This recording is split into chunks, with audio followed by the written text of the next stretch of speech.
யாக்கை நலம். உடல் ஆரோக்கியம்தான் வாழ்க்கையின் உண்மையான செல்வம்.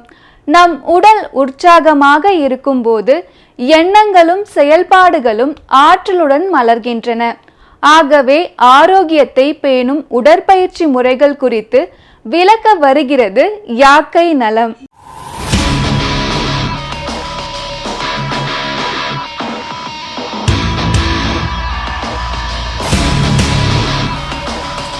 மக்கள் தொலைக்காட்சி நேயர்களுக்கு வணக்கம். யாக்கை நலம் பகுதியில் உங்களை சந்திப்பதில் மிக்க மகிழ்ச்சி. இன்றைக்கி நம்ம பார்க்க போகிற topic strength training. Strength training எதுக்காக பண்ணுறோம், எந்த அளவுக்கு அது இம்பார்ட்டன்ட், நம்ம வாழ்க்கையில் அது எவ்வளோ முக்கியங்கிறத இன்றைக்கி நம்ம தெரிஞ்சுக்கலாம். ஸ்ட்ரென்த் ட்ரைனிங்னா என்னங்க, அது என்னன்னு கொஞ்சம் சொல்லுங்கள். எதுக்காக நாங்கள் ஸ்ட்ரென்த் ட்ரைனிங் பண்ணணும்?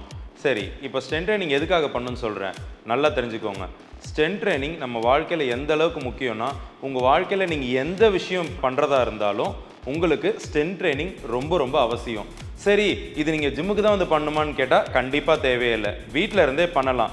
நீங்கள் வீட்டில் இப்போ நீங்கள் எடுத்துக்கிட்டீங்க அப்படின்னா, ஒரு காலத்தில் வீட்டில் நம்ம எல்லா வேலையுமே நாமளாக தான் எடுத்து போட்டு செஞ்சுட்டு இருந்தோம். ஆனால் இப்போ எதுவுமே செய்கிறதே கிடையாது. எல்லாமே டோர் ஸ்டெப்பில் வந்துருச்சு. ஃபோன் கையில் வந்துருச்சு. ஃபோன் யூஸ் பண்ணிட்டு அதை நம்ம ஒரு கிளிக் அடித்தாலே போதும், வீட்டுக்கு ஆட்டோ வந்துடுது, வீட்டுக்கு ஃபுட்டு வந்துடுது, காய்கறியும் வீட்டுக்கு வந்துடுது, மல்லிகை ஜாமான் வீட்டுக்கு வந்துடுது. எதுக்குமே நம்ம எழுந்து நகர்றதே கிடையாது. அதேமாரி நீங்கள் வீட்டில் பொருளை பார்த்தீங்கன்னா, வாஷிங் மிஷின் இல்லாத வீடு இல்லை, ஃப்ரிட்ஜ் இல்லாத வீடு கிடையாது. எல்லார் வீட்லேயுமே எல்லா விஷயமுமே வந்துருச்சு. கையில் அரைக்கிற முன்னாடி ஒரு காலத்தில் நம்ம அம்மியில் அரைச்சிட்டு இருந்தோம், இன்றைக்கி அதுவுமே கிடையவே கிடையாது. எல்லாமே மிக்சின்னு ஆகிடுச்சு, வாஷிங் மிஷின் ஆகிடுச்சு. உடம்புக்கு எந்த ஒரு ஒர்க்கையுமே நம்ம கொடுக்கறதே இல்லை. அப்போ கொடுக்காதப்ப என்ன ஆகுது அப்படின்னா, தசைகள் எல்லாம் வீக் ஆகி, எலும்புகள் எல்லாம் வீக் ஆகி ரொம்பவுமே ரொம்ப வீக்காக ஃபீல் பண்ணிடுறீங்க. நம்மளே மொத்தமாக வீக்காக போயிடுறோம். அது நம்மளுக்கு தேவை கிடையாது.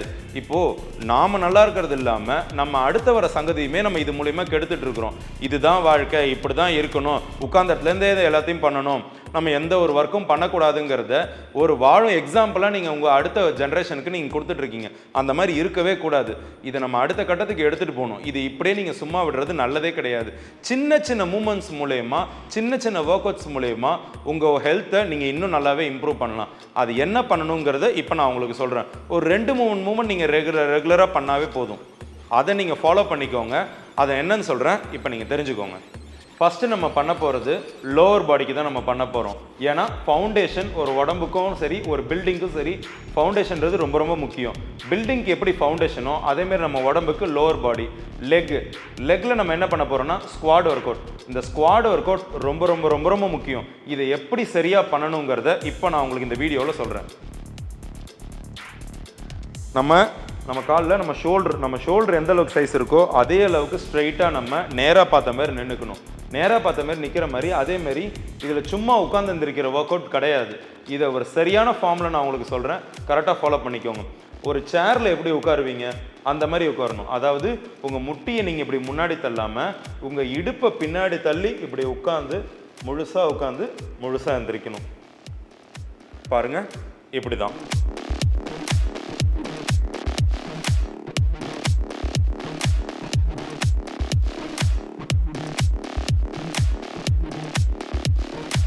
இந்த மாதிரி பண்ணும்போது உங்கள் லோவர் பாடியில் இருக்க எல்லா தசைகளுமே ரொம்ப நல்லாவே ஒர்க் ஆகும். அது மூலயமா உங்களுக்கு நீ பெயினும் வராது, உங்களுக்கு ஆங்கிள் பெயினும் எப்பயுமே வரவே வராது. அடுத்தது நம்ம பார்க்க போகிறது அப்பர் பாடி ஒர்க் அவுட். இதுக்கு நம்ம என்ன ஸ்ட்ரென்த் ட்ரைனிங் நம்ம ஃபாலோ பண்ண போகிறோம் அப்படின்னா புஷ்அப்ஸ். இந்த புஷ்அப்ஸ் நம்ம பாடியை 65% ஆஃப் வெயிட்டை நீங்களே புஷ் பண்ண போகிறீங்க. உங்கள் பாடி வெயிட்டை இதை கீழே படுத்துட்டு பண்ணலாமா? அப்படியே பண்ணலாம் இல்லையா?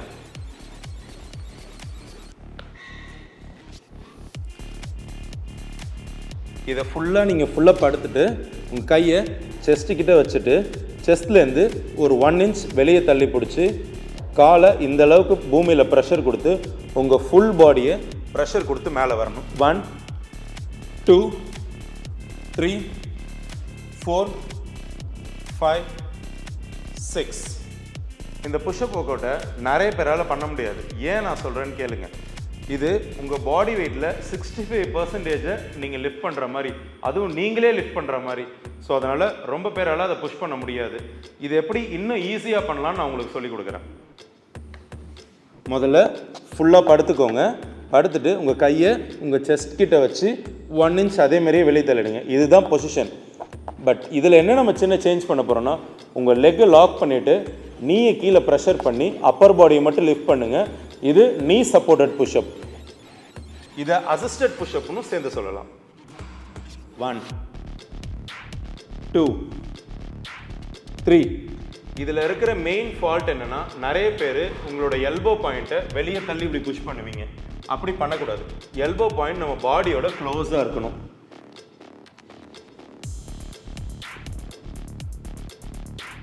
இப்படி பண்ணால் மட்டும்தான் வேற எங்கேயும் இன்ஜுரி வராமல் நம்மளால் கரெக்டாக நம்ம ஒர்க் அவுட்டை பிளான் பண்ணிக்க முடியும்.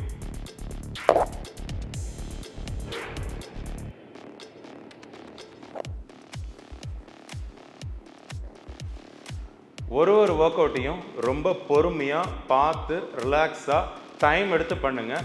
ரொம்பவும் போட்டு ஹைபரியோடு பண்ணாதீங்க. வேகமாக பண்ணால் இன்ஜூரி மட்டும்தான் ஆகுமே ஒழிய, இல்லை தப்பாக தான் பண்ணுவீங்களே ஒழிய சரியாக அவங்களால பண்ணவே முடியாது. இதில் ரொம்ப முக்கியமான விஷயம், ஒர்க் அவுட்டுன்னு எடுத்துட்டோம், எக்ஸசைஸ்ன்னு எடுத்துட்டோம், உடற்பயிற்சின்னு எடுத்துட்டோம் அப்படின்னா எவ்வளோ பண்ணுறோங்கிறது முக்கியமே கிடையாது. எவ்வளோ பண்ணாலும் எப்படி பண்ணுறோங்கிறது மட்டும்தான் முக்கியம். 100 தப்பாக பண்ணுறதை விட 1 சரியாக பண்ணுங்கள். உங்கள் உடம்புக்கு அவ்வளவும் ஹெல்த்தி தான். இந்த ஸ்ட்ரென்த் ட்ரைனிங் நம்ம எதுக்கு மெயினாக பண்ணுறது அப்படின்னா, ஒன்று தசைகளுக்கு, இன்னொன்று எலும்புகளுக்கு. சரி, தசைகளுக்கும் எலும்புகளுக்கும் என்ன வேணும் அப்படின்னா, ஒன்று தசைகளுக்கு நம்மளுக்கு எப்பயுமே முக்கியம் ப்ரோட்டீன், அதே மாதிரி எலும்புகளுக்கு கால்சியம். இது ரெண்டுமே நம்ம சப்ளிமெண்ட் வைஸும் எடுக்கலாம், இல்லை ஃபுட்டில் இருந்தும் எடுக்கலாம். நம்ம மெயினாக நீங்கள் ப்ரோட்டீன் எதுலேருந்து எடுக்கலாம்?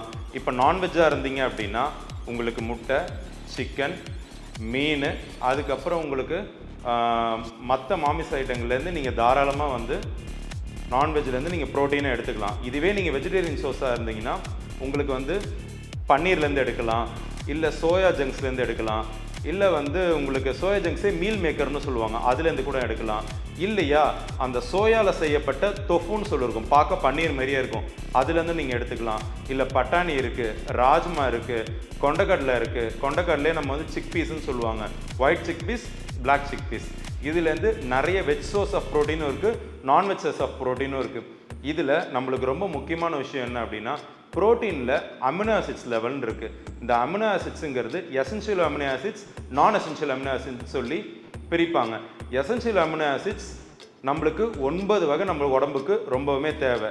நான் எசென்ஷியல் அமினோ ஆசிட்ஸ் 11 இருக்குது. அது ஆல்ரெடி நம்ம உடம்புக்குள்ளே தான் இருக்குது, அதனால் அதை நம்ம வெளியே இருந்து எடுக்க தேவையில்லை. அந்த எசென்ஷியல் அமினோ ஆசிட்ஸ் 9 தான் நம்மளுக்கு தேவை. அதை எப்படி எடுக்கணும் அப்படின்னா, நான்வெஜ்லேருந்து எடுக்கலாம், இல்லை நீங்கள் முட்டை, பால்லேருந்து கூட எடுத்துக்கலாம்.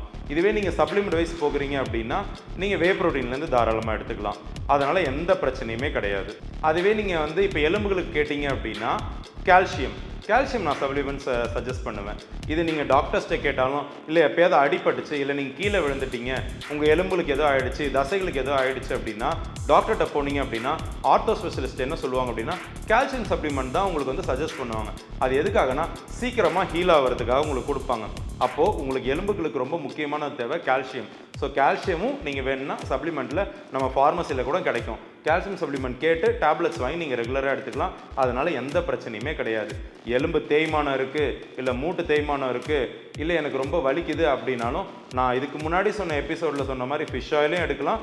அது எஸ்பெஷலாக ஜாயின்ஸுக்கு. இப்போ நான் சொல்கிறது முழு எலும்புக்கு கால்சியம். அந்த கால்சியம் சத்து நம்ம உடம்புக்கு ரொம்ப தேவை. ஏன் அப்படின்னா அதுதான் போன் டென்சிட்டியை இன்னும் எக்ஸ்ட்ரா பண்ணி கொடுக்கும்.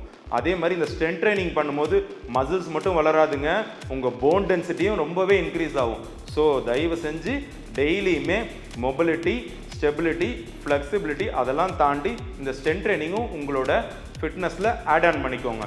ரொம்ப நல்லது உங்கள் உடம்புக்கு. இதே மாதிரி இன்ஃபர்மேட்டிவ் கண்டென்ட்டோட உங்களை அடுத்த எபிசோடில் வந்து சந்திக்கிறேன். அது வரைக்கும் உங்கள்கிட்ட விடைபெறுகிறேன். நன்றி, வணக்கம். இது உங்கள் தமிழ்.